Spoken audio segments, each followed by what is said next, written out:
Hola, es un placer tenerte aquí. Antes de comenzar, suscríbete al canal y dale like al vídeo.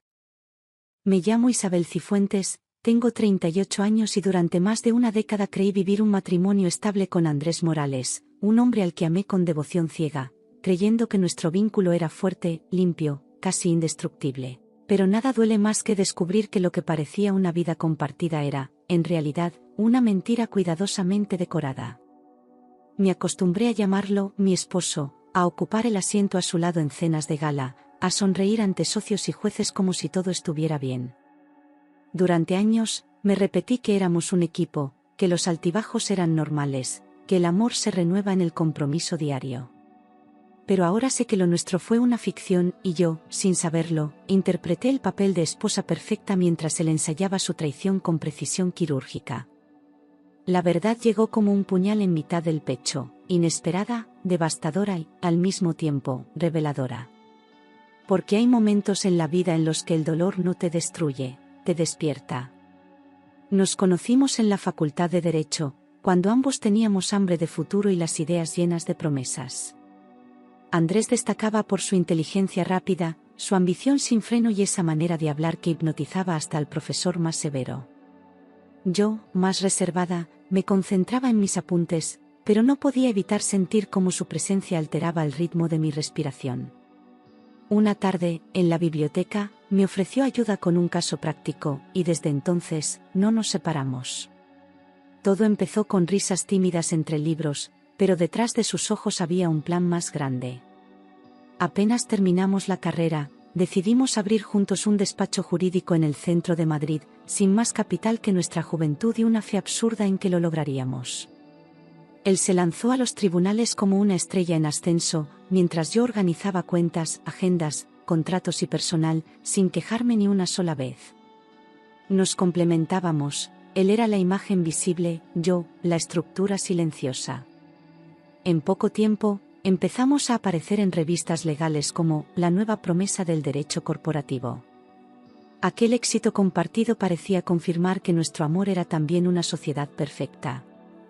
Durante años trabajamos codo a codo, turnándonos para cerrar acuerdos y sostener la carga del despacho sin perder de vista nuestro sueño original, independencia, estabilidad y formar una familia. Hablábamos de hijos, de comprar una casa con jardín, de envejecer juntos entre libros de leyes y cenas tranquilas. Había días agotadores, pero cada victoria nos daba una nueva razón para seguir creyendo. Yo me sentía afortunada de tenerlo como socio, amigo y esposo, sin imaginar que, para él, todo era un peldaño hacia algo que no incluía mi nombre. Lo nuestro era una ilusión, sí, pero solo mía. Con el éxito llegaron los reconocimientos, las entrevistas, las invitaciones a congresos internacionales, y con cada aplauso, Andrés se alejaba un poco más de lo que habíamos sido. Ya no me miraba como su igual, sino como una secretaria eficiente que debía obedecer y no opinar. Empezó a corregirme en público, a decidir sin consultarme, a firmar contratos sin mi revisión. Las cenas en casa se convirtieron en monólogos suyos sobre su genialidad, mientras yo fingía escuchar. Y en algún punto, sin darme cuenta, pasé de ser su compañera de vida, a una sombra útil. Las noches empezaron a volverse eternas, con su llegada cada vez más tardía y excusas cada vez menos creíbles. Olía a perfumes caros, distintos, desconocidos, que se quedaban flotando en el aire como fantasmas que no me atrevía a nombrar. Me decía que los clientes exigentes necesitaban cenas largas, tragos caros y conversaciones íntimas para cerrar contratos millonarios. Yo asentía en silencio, repitiéndome que era parte del juego, que el éxito tenía un precio. Pero en el fondo, algo en mí ya sabía que había dejado de ser parte del tablero. Mientras él recorría restaurantes lujosos y eventos nocturnos, yo me quedaba en casa revisando balances, respondiendo correos y asegurando que todo siguiera funcionando. La cama se sentía más grande, más fría, más ajena.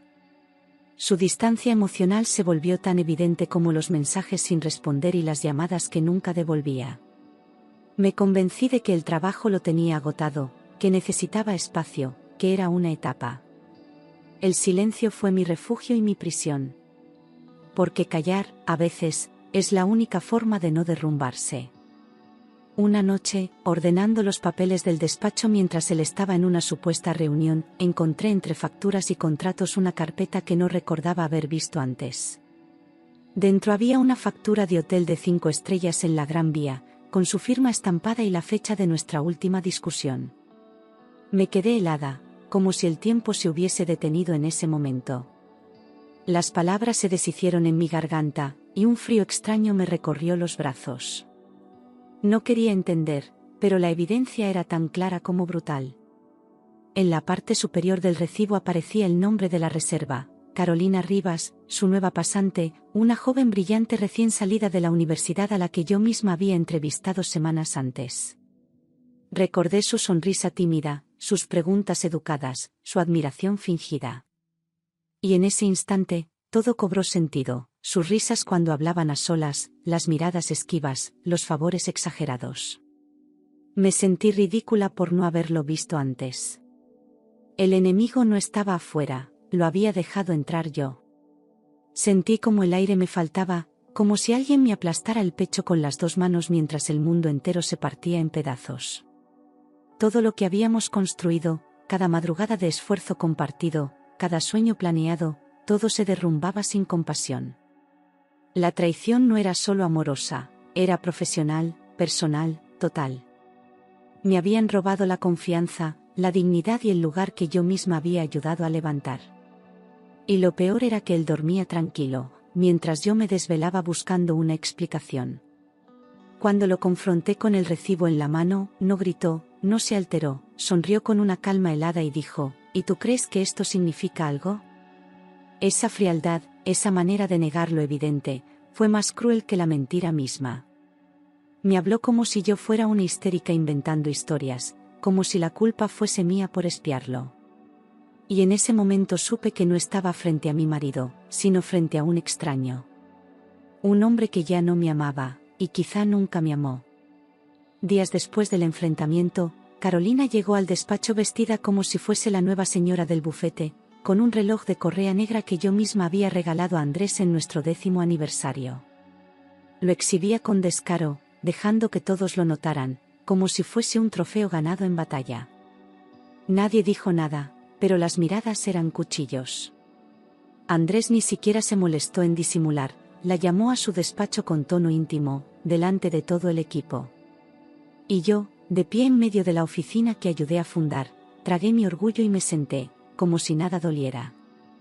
Poco a poco, Andrés empezó a ignorarme de forma sistemática, como si mi presencia le molestara, como si ya no tuviera derecho a existir allí. Me hablaba con desdén, no me hablaba, tomaba decisiones importantes sin consultarme, y corregía mis informes con anotaciones mordaces delante del personal.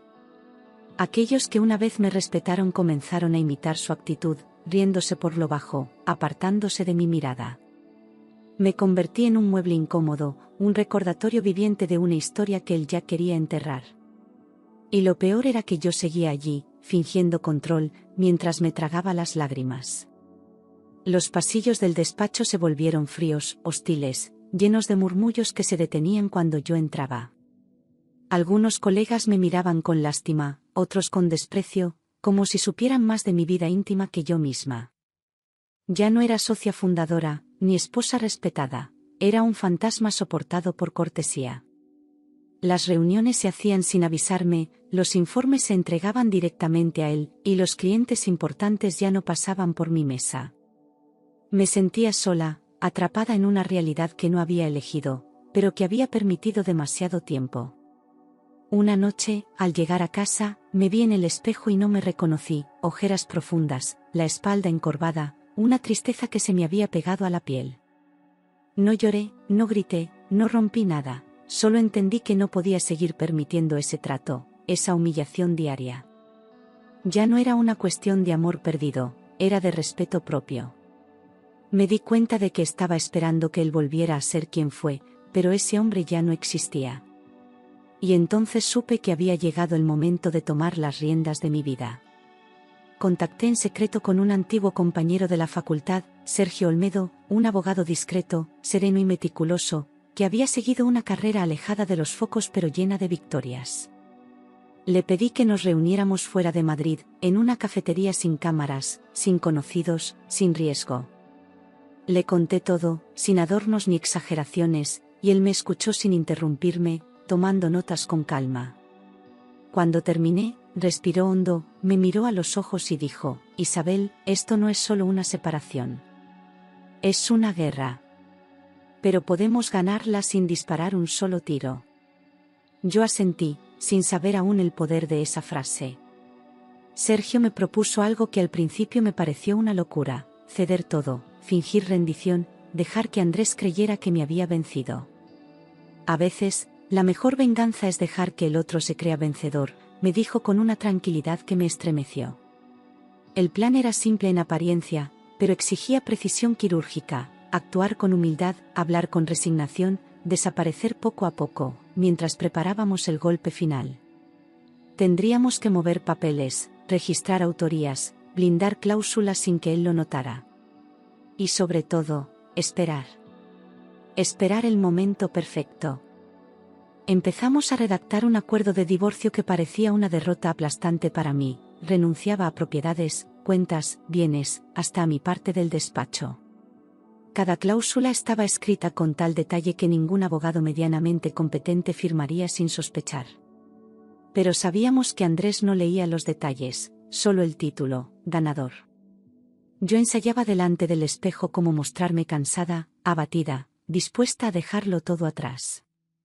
Y aunque por dentro ardía de rabia, me convencí de que esa actuación sería la única forma de recuperar lo que realmente era mío. Nuestro patrimonio estaba legalmente a nombre de ambos: el piso en el barrio de Salamanca, la casa de campo en Ávila, las cuentas bancarias compartidas y, sobre todo, el bufete que construimos desde cero. No habría forma de que él se quedara con todo sin mi consentimiento, pero esa era precisamente la trampa. Yo debía parecer tan derrotada, tan herida, que firmaría cualquier cosa por salir de su vida. Andrés, confiado, no imaginaba que detrás de mi renuncia había movimientos invisibles que cambiarían por completo el resultado del juego. Andrés me creía débil, vencida, una mujer emocionalmente rota que solo quería paz. Y yo me dejé ver así, incluso frente a sus amigos comunes, que empezaron a darme palmaditas condescendientes en la espalda. Nunca discutí, nunca exigí nada, nunca levanté la voz. Le dije que entendía que todo se había terminado y que solo quería empezar de cero, sin rencores. Él me creyó, porque necesitaba creerlo. Porque su ego no le permitía imaginar que yo aún tuviera fuerza para luchar. Cuando le propuse dividir todo a su favor, incluyendo la oficina, los bienes y hasta las cuentas conjuntas, Andrés se rió en mi cara con una arrogancia que nunca había mostrado tan abiertamente. Dijo que era lo mínimo que podía hacer, después de arruinarle la vida con mis celos y mis inseguridades. Su risa fue hueca, burlona, como la de un villano convencido de su victoria. Yo agaché la cabeza, fingiendo vergüenza, mientras por dentro sentía que esa carcajada era el principio de su caída.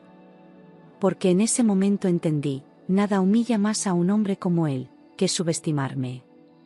Fingí estar agotada, sin energía, como una mujer que ya no tenía fuerzas ni para discutir. En el despacho me mostraba distraída, firmaba documentos sin leerlos, aparentemente, y caminaba con la mirada perdida. Le dije a Andrés que aceptaba el reparto, que necesitaba paz, que no quería más batallas. Me miraba con condescendencia, como si estuviera haciendo una obra de caridad al quedarse con todo. Y mientras él disfrutaba de su aparente triunfo, yo afinaba cada pieza de lo que sería su mayor derrota. El día de la primera audiencia, vestí de forma discreta, sin maquillaje, como si el dolor me hubiera borrado por completo. Firmé la cesión de bienes sin dudar, con una serenidad que descolocó a todos, incluso al juez. Andrés no podía creer lo fácil que estaba siendo, sonreía con esa mueca de ganador barato, creyendo que había vencido a una mujer rota. Nadie entendía por qué yo aceptaba condiciones tan desventajosas. Pero yo sabía que, en silencio, estaba empezando a ganar.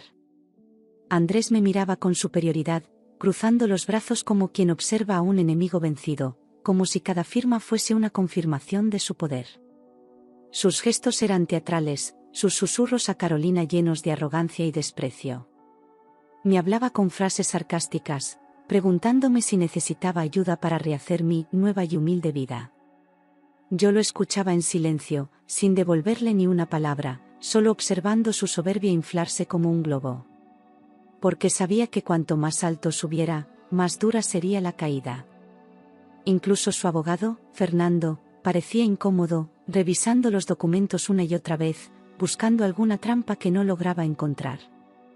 Me miró varias veces con desconfianza, como si no pudiera entender por qué alguien cedería tanto sin luchar.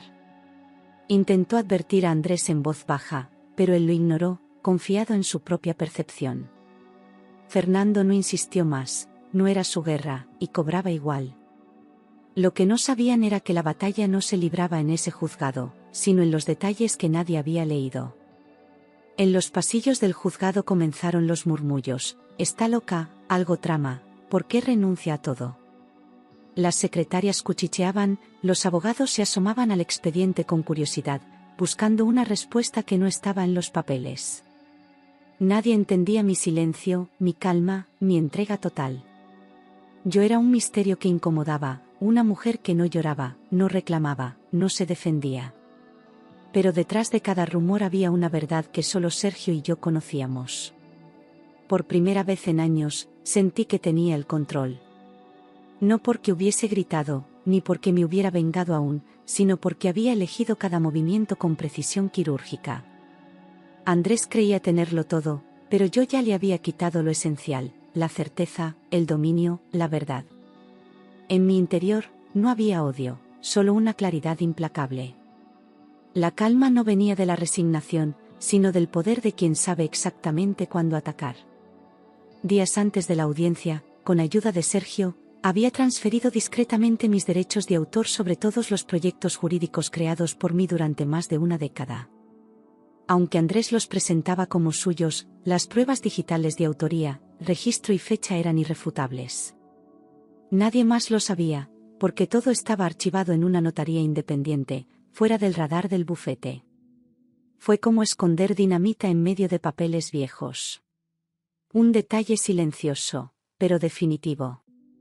También habíamos registrado bajo mi nombre el software de gestión legal que desarrollé para automatizar los procesos internos del despacho, herramienta que Andrés vendía como innovación propia. Cada línea de código, cada mejora, cada funcionalidad estaba documentada con mi firma y mi fecha.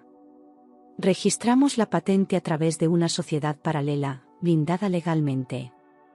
Si él intentaba seguir usándolo, caería en una infracción grave de propiedad intelectual.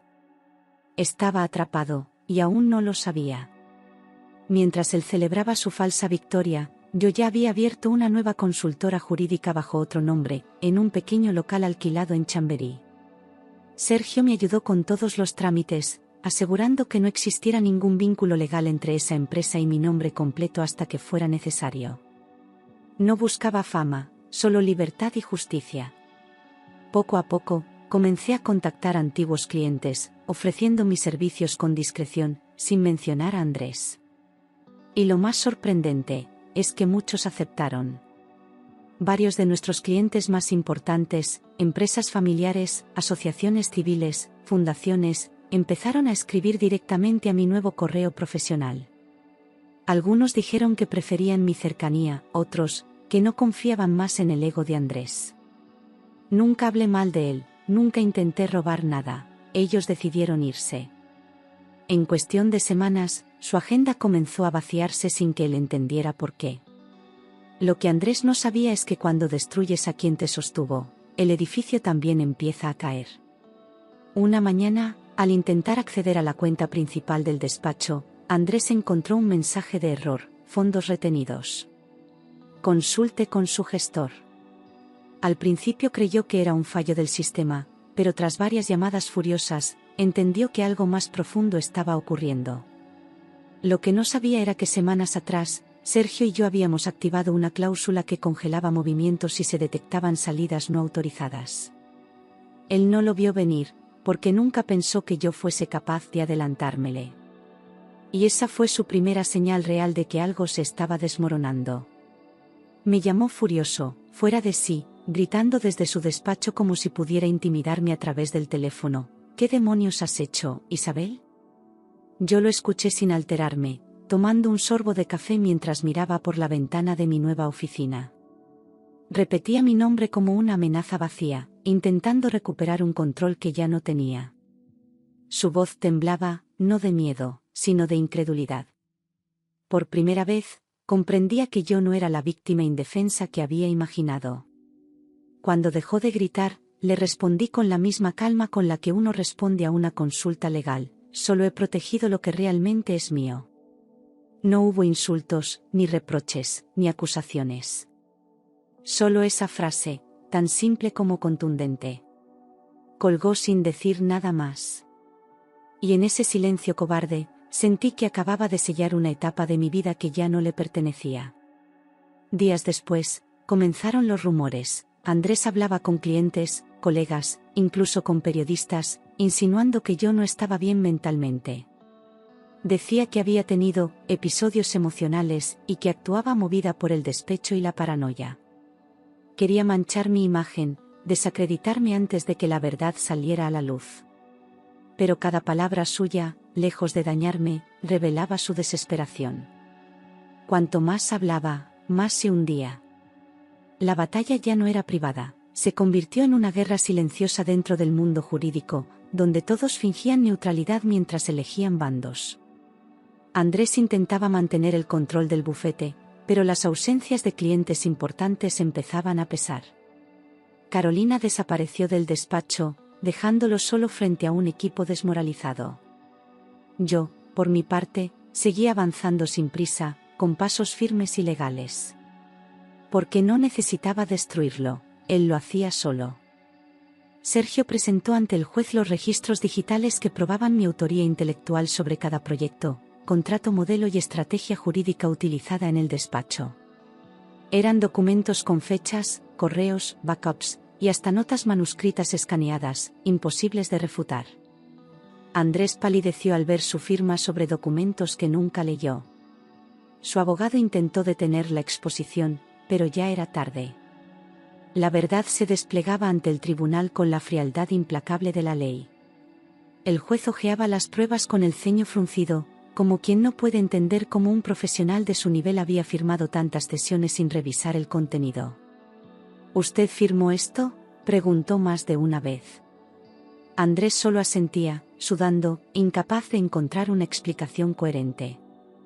Fernando, su abogado, lo miraba con resignación, sabiendo que ya no había defensa posible.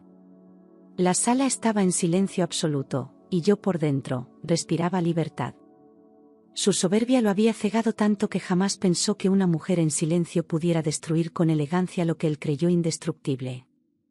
Durante años, se sintió invencible, intocable, confiando más en su ego que en su inteligencia. Nunca pensó que debía protegerse de mí, porque siempre me vio como una extensión de sí mismo. Y ahí estuvo su mayor error, olvidó que yo también sabía jugar, y jugar mejor. La caída no fue un golpe. Fue una rendición sin honor. El juez dictaminó que, por vía legal e irrevocable, el despacho quedaba en mi poder absoluto, ya que los derechos intelectuales, las herramientas y la base de clientes clave me pertenecían. Andrés intentó protestar, pero el dictamen era claro, firme y público. Yo no había robado nada, solo recuperado lo que siempre fue mío.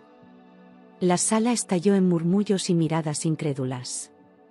Y en ese momento exacto, supe que había ganado sin necesidad de venganza. La noticia no tardó en filtrarse a la prensa jurídica: la esposa cede sus bienes, y termina siendo la verdadera propietaria del bufete. Titulares en revistas especializadas, columnas de opinión, incluso memes en redes sociales. Andrés pasó de ser un referente del derecho a convertirse en una advertencia. Mientras tanto, yo no daba entrevistas, no salía en portadas, no respondía preguntas. Porque no hacía falta explicar lo que ya se había dicho solo: el poder no se grita, se demuestra. Cuando Carolina vio su nombre vinculado a titulares escandalosos, comprendió que el cuento de hadas había terminado. No hubo despedidas, ni notas, ni explicaciones. Desapareció del despacho y de la vida de Andrés sin dejar rastro. Algunos dijeron que se marchó al extranjero, otros que abandonó el derecho por completo. Para él, fue otro golpe silencioso, otra traición que no vio venir. Quedó solo, sin aliados, sin prestigio, y con la sombra de su derrota persiguiéndole. Los clientes restantes comenzaron a cancelar contratos, y el bufete que una vez fue referente en Madrid se vació en cuestión de semanas. Andrés intentó levantarlo con promociones, alianzas nuevas, incluso descuentos desesperados, pero nada funcionó. Su nombre ya no inspiraba confianza, sino escándalo. El edificio que una vez compartimos se volvió un espacio hueco, con ecos de lo que fue. Y él, rodeado de papeles inútiles, entendió que había perdido algo más que una esposa. Desesperado, intentó demandarme por fraude, abuso de confianza y competencia desleal, pero cada cláusula estaba blindada, cada paso documentado con precisión. Sus abogados lo abandonaron uno a uno al ver que el caso no tenía fundamento. Nadie quería hundirse con él.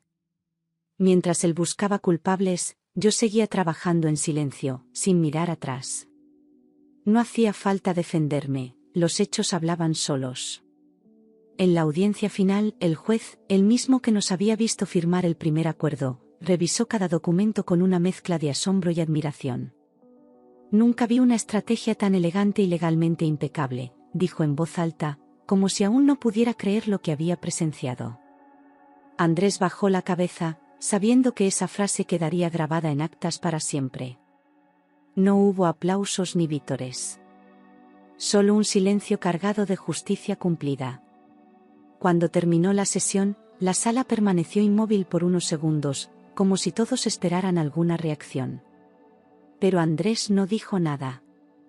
Por primera vez, no tenía excusas, ni sarcasmos, ni amenazas. Solo se quedó allí, con la mirada vacía y las manos temblorosas. Yo me levanté, recogí mis cosas y caminé hasta la puerta sin mirar atrás. Firmé el último documento sin pestañear, con la misma firmeza con la que una vez firmé el acta de constitución del bufete. La tinta aún estaba fresca cuando sentí como el peso de los años se despegaba de mis hombros. Los murmullos crecían a mis espaldas, pero no les presté atención. Lo que importaba no era el ruido, sino el cierre. Y esa firma fue mi libertad escrita. Salí del tribunal, respiré hondo y sentí por primera vez en mucho tiempo que el aire era mío, limpio, sin vigilancia. Caminé por la acera como si acabara de despertar de un sueño largo y pesado. Ya no había amenazas, ni sospechas, ni noches sin dormir. Era dueña de mis decisiones, de mi nombre, de mi historia. Y sobre todo, ya no tenía que pedir permiso para ser quien era.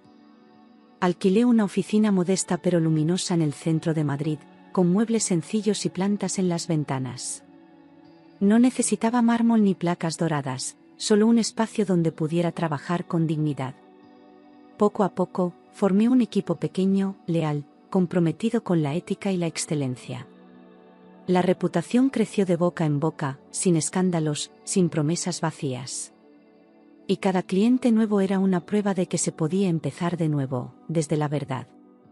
En pocos meses, empecé a recibir invitaciones para conferencias sobre liderazgo femenino, ética profesional y resiliencia jurídica. Acepté algunas, no por vanidad, sino para compartir una historia que podía servir a otras. Nunca mencionaba nombres, nunca exponía detalles personales. Solo hablaba de decisiones difíciles y del valor de mantenerse firme cuando todo se tambalea. Y, sorprendentemente, empecé a inspirar a muchas más personas de las que imaginé. Una tarde cualquiera, mientras revisaba unos expedientes, sonó el móvil con un número que no reconocía. Contesté con la voz tranquila de siempre, y al otro lado, supe enseguida que era él. Andrés. Necesito trabajo, Isabel, dijo sin rodeos, sin orgullo, sin rastro de la soberbia que lo definía. Me quedé en silencio unos segundos, no por duda, sino por la tristeza ajena que sentí en su tono. Y entonces comprendí que su caída ya no me dolía. Solo me confirmaba lo lejos que había llegado. Le respondí con voz firme, sin una sola grieta de emoción: aquí no hay vacantes para quienes no saben leer lo que firman. No fue venganza, fue justicia. Andrés guardó silencio, y en ese silencio se ahogaron todos sus intentos de reconciliación. No había rencor en mí, solo una distancia que ya era irreversible. Colgué con la tranquilidad de quien no necesita cerrar una puerta, porque ya no queda nada del otro lado. Aprendí que el poder no siempre grita, no humilla, no aplasta. A veces, solo se sienta en silencio y espera su momento. Durante años creí que la fortaleza venía de resistir, pero ahora sé que también está en soltar. Me di cuenta de que nunca fue una batalla contra él, sino un viaje hacia mí. Y que la verdadera victoria era haberme reencontrado sin convertirme en lo que él fue. No se trata de destruir al otro, sino de reconstruirse mejor que nunca. Andrés quedó atrás como una lección dura, dolorosa, pero necesaria. Yo no necesitaba verlo arruinado, solo necesitaba dejar de vivir bajo su sombra. Mi vida no era una revancha, sino una reconstrucción. Y cada día que pasaba, lo confirmaba con hechos, no con palabras. Guardé todos los documentos del juicio, las pruebas, los contratos, las actas, en una carpeta negra, sin adornos, con una sola palabra escrita en la portada: libertad. No para recordarlo a él, sino para recordarme a mí misma hasta dónde había llegado. A veces la memoria duele, pero también protege. Esa carpeta no era un trofeo. Era un testimonio de mi renacimiento. Claro que hubo noches de llanto, de vacío, de mirar el techo preguntándome si todo valió la pena. Nadie se reconstruye sin romperse antes. Pero en medio del silencio, también apareció el orgullo, por haber elegido mi dignidad, por no haberme conformado. La soledad no me asustaba más. Aprendí a convivir con ella como quien aprende a respirar sin ayuda. Un día cualquiera, al salir del baño, me miré al espejo y me detuve sin querer. Ya no era la mujer encorvada, opacada, temerosa de incomodar. Había fuerza en mis ojos, firmeza en mis hombros, y una serenidad que no conocía. Me reconocí por fin. No como la esposa de nadie, sino como Isabel Cifuentes, abogada, mujer, sobreviviente y dueña de su historia. Los medios siguieron hablando durante meses, la abogada que venció a su marido sin levantar la voz. Algunos lo llamaban caso ejemplar, otros, venganza legal. Yo no corregía a nadie. Sabía que cada quien proyectaba lo que quería ver. Lo importante no era el titular, sino la verdad detrás de él. Y esa solo la conocíamos yo, y él. Recibí cientos de mensajes de mujeres que habían leído mi historia, que habían escuchado de mí en conferencias o en redes. Me pedían consejo, guía, a veces solo ser escuchadas. Muchas estaban atrapadas en relaciones parecidas, pero aún no encontraban salida. Les respondía con honestidad, sin promesas mágicas, pero con una certeza: salir es posible. Y merecer una vida digna no es un lujo, es un derecho. Decidí centrarme en mí, viajar sin mapas, leer sin interrupciones, dormir sin miedo. Decoré mi casa como quise, con colores suaves, velas aromáticas y fotos de momentos que me daban alegría. Aprendí a disfrutar del silencio, de no rendir cuentas a nadie, de tomar vino sola sin sentirme incompleta. Por fin entendí que la paz no es aburrida. Es un regalo que una vez perdido, no se negocia nunca más. No hacia él. Hacia mí. Por haber permitido tanto, por haberme callado durante años, por haber pospuesto mi felicidad esperando que él cambiara. Me perdoné por no haberme marchado antes, por haberme creído menos de lo que era. Ese perdón fue lento, pero fue total. Porque sin él, no habría podido seguir adelante sin cicatrices abiertas. Años después, lo vi en una cafetería del centro, sentado solo frente a una taza de café frío, con la mirada perdida en algún punto del pasado. Estaba más delgado, con el rostro marcado por el tiempo y el desgaste que deja la derrota no asumida. No me vio al principio, pero cuando levantó la vista y me reconoció, algo en su expresión cambió. No fue culpa ni rencor, fue vacío. Y en ese instante entendí que ya no quedaba nada entre nosotros. Se acercó lentamente, con pasos que parecían más pesados de lo que recordaba, y me dijo con voz baja: ahora entiendo lo que hiciste. No le respondí enseguida.